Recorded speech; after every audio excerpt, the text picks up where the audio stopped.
खाना खाने चला गया और जब गाड़ी के पास वापस गया तो गाड़ी मौजूद नहीं थी।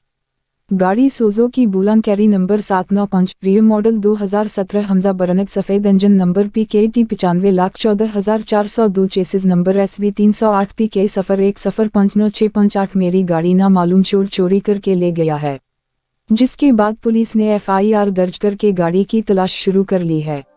गाड़ी के मालिक ने गाड़ी के बारे में बताने वाले शख्स के लिए 1 लाख रुपए इनाम का ऐलान किया है।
अगर आप मज़ीद हमारी वीडियोस देखना चाहते हैं तो AJK एक्सक्लूसिव डिजिटल को फॉलो और लाइक करें।